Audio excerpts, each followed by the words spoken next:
Good evening, students. Today we will discuss about our next topic, that is Ohm's law, chapter 3, 12th class. Let us discuss about Ohm's law. Let me brief which we will continue in Ohm's law. That in the last class we have done about electric current.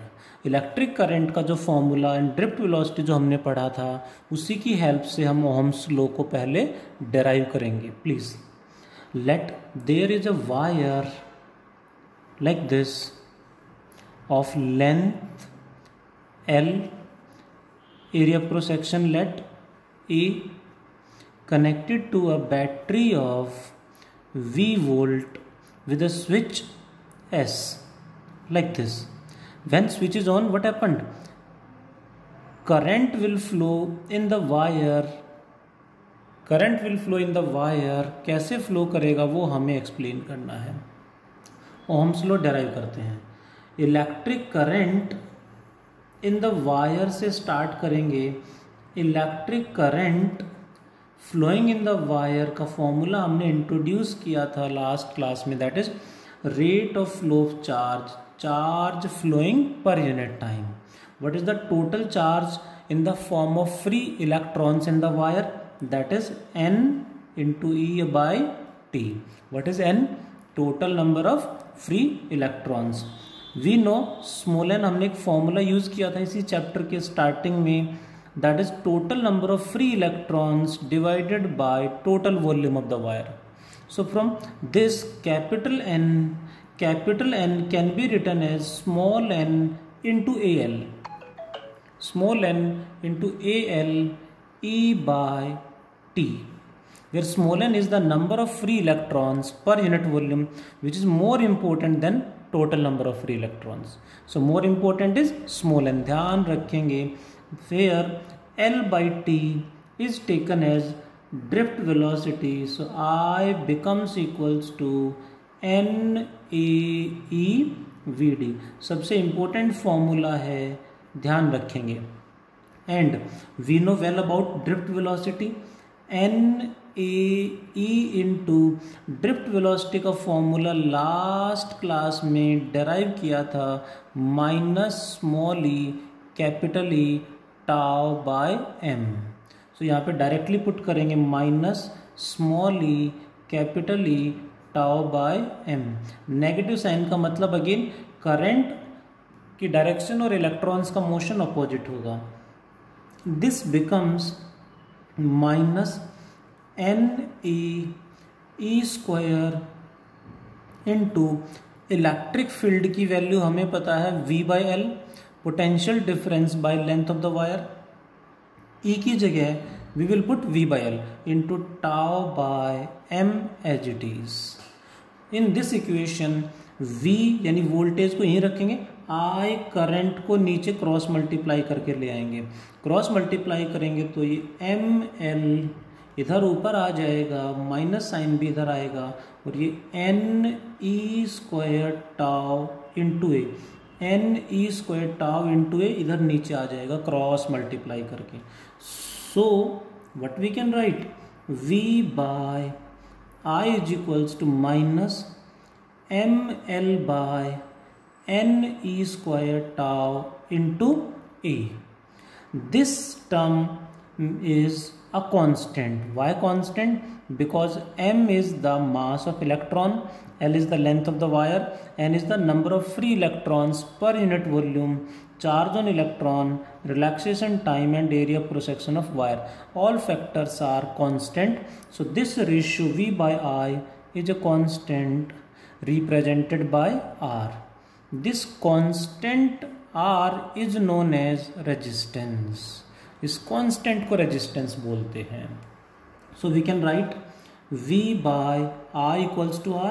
So V equals to R into I.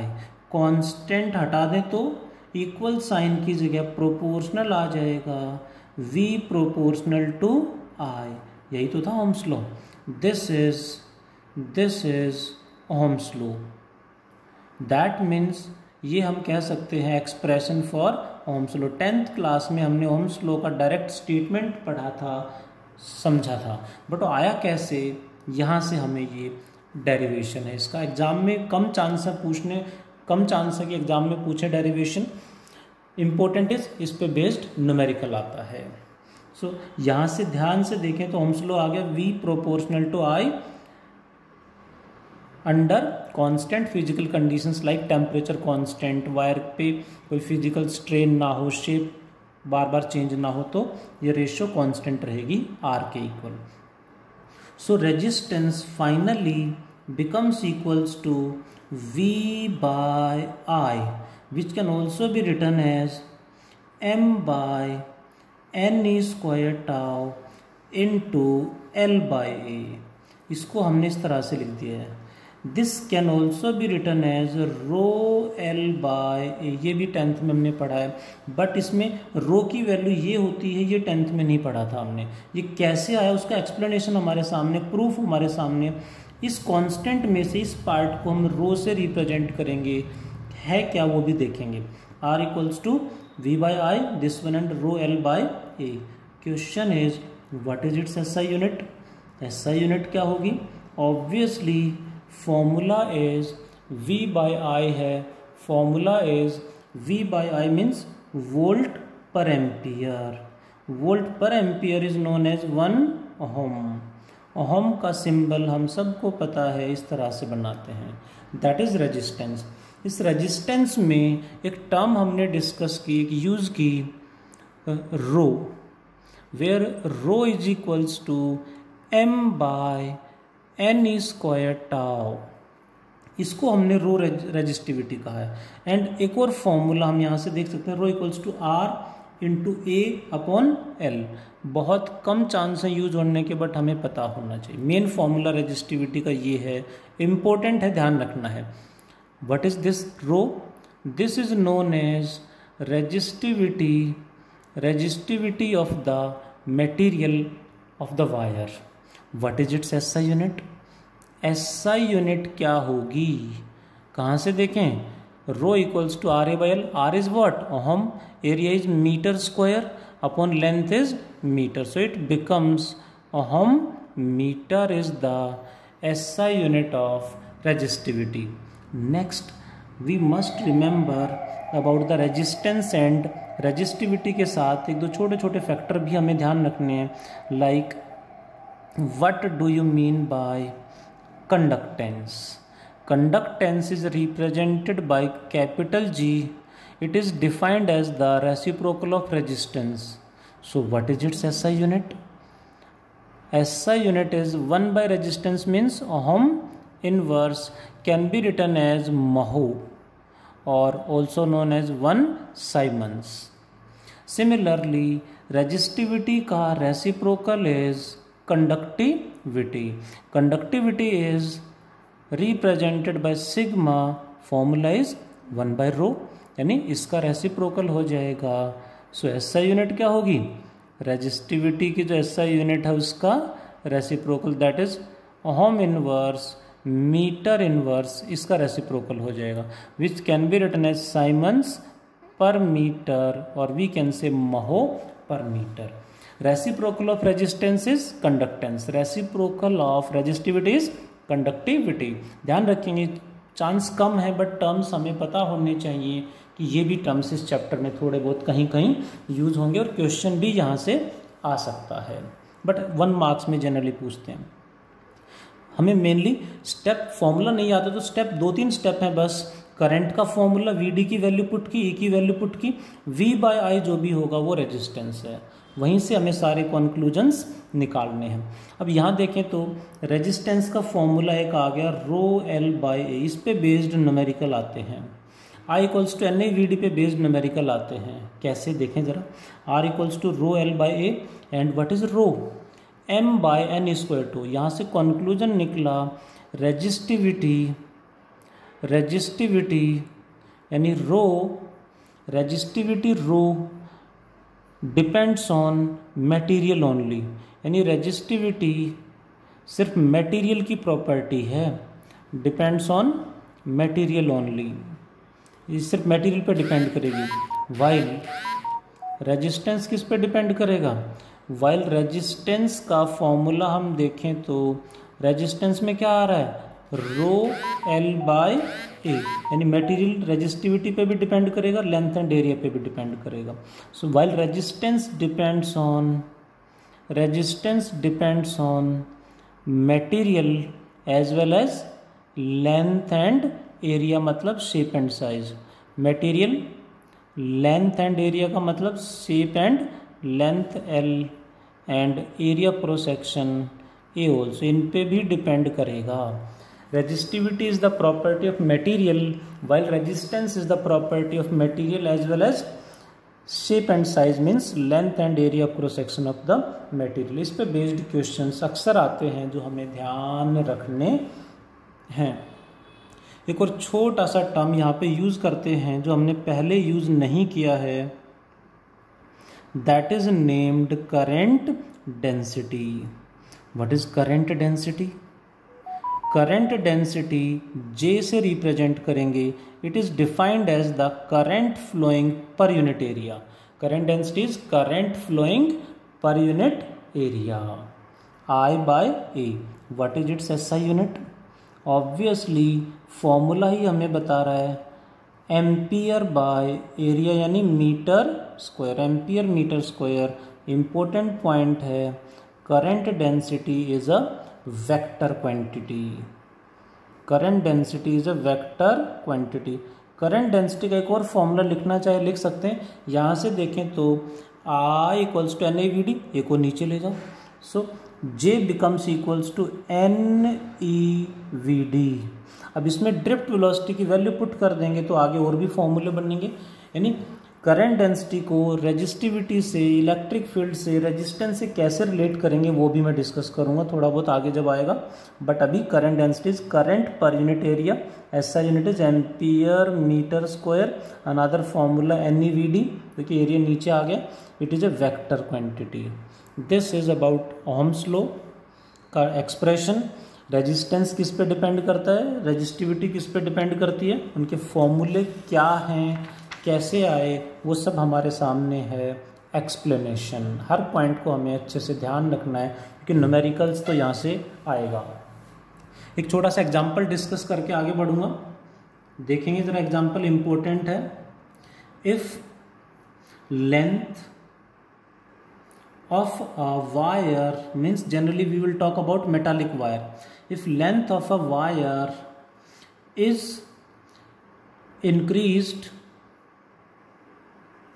if length of a wire is increased two times,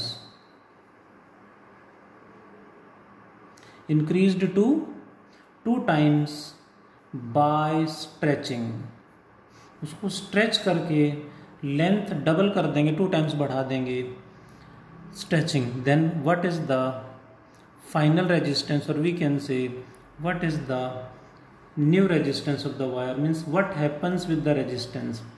resistance में क्या change आएगा, double हो जाएगा, triple हो जाएगा, वो change हमें निकालना है. What are initial values not given, let कर लेंगे. लेट इनिशियल रेजिस्टेंस कितना मान लें, लेट इनिशियल रेजिस्टेंस हम मान लेते हैं R equals to rho L by A. R equals to rho L by A. That is if length is increased two times, means new length becomes double, then what is the new resistance. Then new resistance क्या होगा हमें वो देखना है. New resistance, initial resistance ये, new resistance कैसे calculate करेंगे. R dash is equals to, material same है, रो सेम है, लेंथ डबल कर दिया है, L डैश ले लेंगे. एंड इम्पोर्टेंट पॉइंट जहाँ अक्सर हम गलती करते हैं, बहुत सारे बच्चों ने सही आंसर दिया है, कुछ बच्चे गलत भी कर देते हैं, एरिया पे चेंज होगा या नहीं होगा, ये मेन फैक्टर है. जैसे ये वायर है, इसको हम खींचेंगे, लेंथ बढ़ा देंगे तो ये वायर पतली हो जाएगी, थिकनेस कम होगी, मीन्स थिकनेस कम होने का मतलब है एरिया डिक्रीज करेगा, एरिया क्रॉस सेक्शन डिक्रीज करेगा. कितना होगा वो वैल्यू कैलकुलेट करके पुट कर देंगे, आंसर आ जाएगा. देखें जरा कैसे. If new length L dash becomes 2L, double कर दिया ना, increase two times, that means new length is 2L, then what is new area. उसके लिए हमने देखा कि volume of wire remains same, volume of wire same रहेगा, खींचेंगे तो पतली हो जाएगी। What is the initial volume, area into length, final volume new area A dash new length L dash, A into L is equals to A dash into new length L dash is given to L. L cancelled, A dash becomes equals to A by 2. Means खींचेंगे उसे, length double करेंगे तो area becomes half. What happens with new resistance?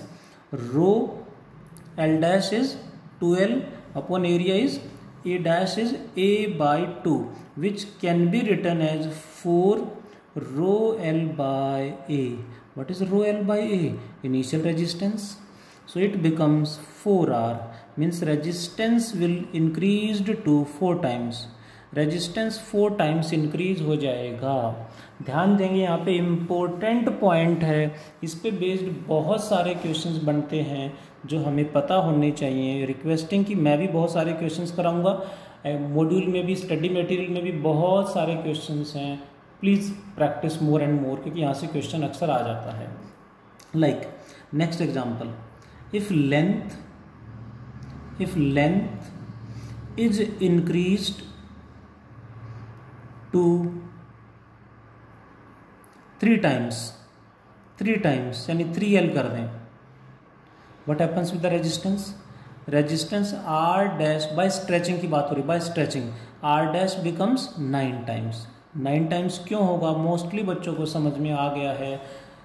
देखें ज़रा, length triple करेंगे तो area यहाँ पे 3 आएगा, नीचे आ जाएगा, यानी ये 3L तो यहाँ A/3, 3 × 3 स्क्वायर 9 हो जाएगा। If length is increased to 4 times, by stretching की बात हो रही, ध्यान देना, then new resistance becomes 16 times.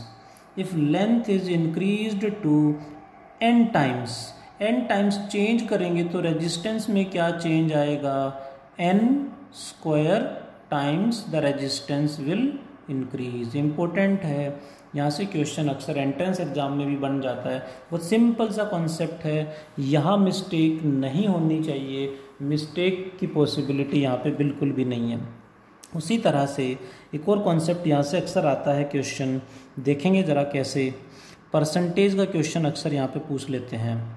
If, ध्यान से देखेंगे, इफ़ लेंथ L से रिप्रेजेंट करूँगा, if length increases by 1%, resistance increases by कितना, resistance increases by 2.01%। If length increases by 2%, बहुत सारे बच्चे समझ गए होंगे, पहले भी जिन्होंने पढ़ा हुआ है, रेजिस्टेंस इंक्रीजेज बाय कितना हो जाएगा, 4.04%। कैसे आए, ट्रिक है, लेंथ इंक्रीजेज बाय 3% तो रेजिस्टेंस क्या आएगा, ट्रिक है, वो ट्रिक कैच करनी है। प्लीज़ ट्रिक मैं बताऊंगा, बट आपको खुद भी समझ में आ जानी चाहिए। वो ट्रिक यदि जो अपने आप कैच कर लेते हैं, means they are present attentively, पूरा कंसंट्रेशन यहाँ पे है। बहुत सारे बच्चों को पहले भी पढ़ाया होगा मैंने, तो answer in this case should be 6.09%। Right, बहुत सारे बच्चों ने राइट आंसर दिया है। If length increases bye 10%, resistance increases bye 21%। If length increases bye 20%, resistance increases bye, कैसे आ रहा है, मैं ट्रिक ऐड कर देता हूँ, होप कि सबको समझ में आ गया होगा। पहले करेंगे 20 का डबल 40 प्लस इधर से लेफ्ट हैंड साइड से एक डेसिमल लगा देंगे, एंड इट बिकम्स 2.0, और एक डेसिमल लगा के उसका स्क्वायर करके ऐड कर देंगे, यानी 20 का डबल 40 एंड 2.0 यानी 2 का स्क्वायर 4, 40 + 4 44%। सबने यही आंसर दिया, very good.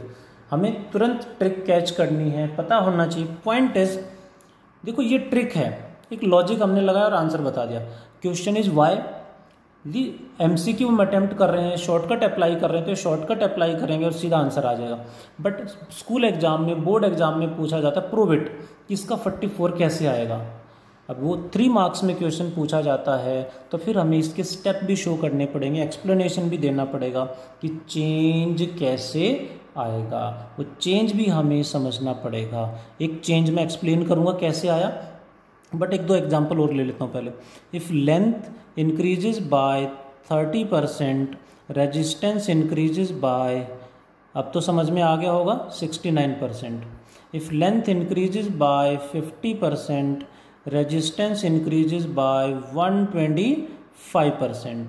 If length increases bye 100%, resistance increases bye 300%। तो ये कंक्लूजन्स हैं, शॉर्टकट हैं।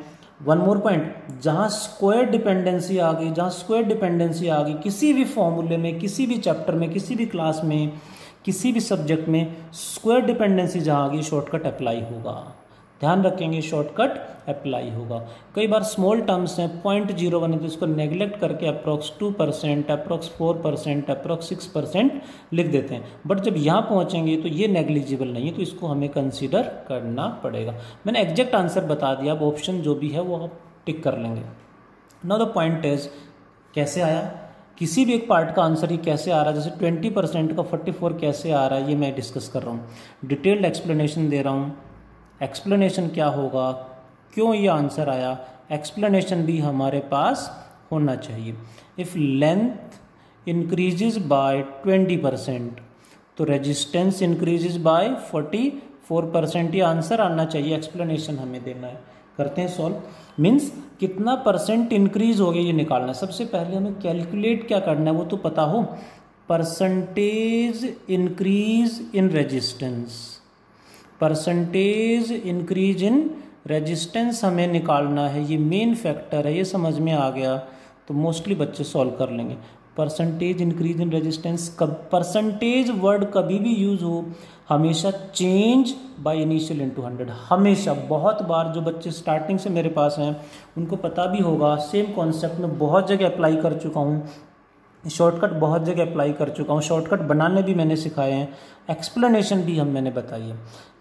Percentage change means final R dash minus initial, यानी change by initial into 100% equals to R, दोनों के नीचे आएगा, and it becomes R dash by R minus R by R is 1 whole multiplied by 100%, यानी हमें ये calculate करना है। अब लेट आर क्या मान लें, यहाँ वैल्यू पुट करनी है हमें। What is R? Rho L by A. What is R dash की वैल्यू निकाल लेंगे, पुट कर देंगे, आगे answer. R dash is rho same रहेगा, L dash by A dash। Now the question is what is L dash? L dash question में कहा है इंक्रीजेज बाय 20%, ध्यान से समझना, इंक्रीजेज बाय वर्ड यूज किया मैंने, बाय 20% का मतलब L dash इक्वल्स टू पहले जो लेंथ है L प्लस 20% बढ़ा देनी, 20% ऑफ लेंथ। परसेंट का मतलब यही होता है L plus 20% of L, cut जाएगा 5 पे, L plus L by 5 becomes, it becomes 6 L by 5, L plus L by 5 6 L by 5। New length हमारे पास आ गया तो न्यू एरिया भी निकाल देंगे। न्यू एरिया कैसे निकालें, we know well, A dash L dash final volume equals to initial volume AL, A dash into L dash की value 6L by 5 equals to A into L, L cancel हो जाएगा, A dash becomes equals to कितना 5A by 6 cross multiply करके। So R dash becomes rho into L dash की value, L dash की value 6L by 5 upon area की value 5A by 6। ध्यान से देखें तो 6 ऊपर जाएगा, 36 by 25 means we can say R dash becomes equal to 36 by 25 into rho L by A is R। Hope you understand. तो यहाँ से देखें तो R डैश बाई R की value, R dash equal to 36 by 25R, तो R dash upon R कितना होगा 36 by 25 minus 1 into 100%। LCM ले तो 36 माइनस 25 कितना आएगा? That will be obviously how much? 11। 11 by 25 into 100, 25 से कटेगा 44% हमारा आंसर आ जाएगा। 44%, 20% के लिए 44 ही हमारा आंसर था। ये कोई भी चेंज के लिए सेम स्टेप फॉलो करेंगे, यू गॉट द आंसर। इस तरह से ओहम्स लॉ पे बेस्ड, रेजिस्टेंस पे बेस्ड बहुत सारे क्वेश्चंस एग्जाम में पूछे जाते हैं।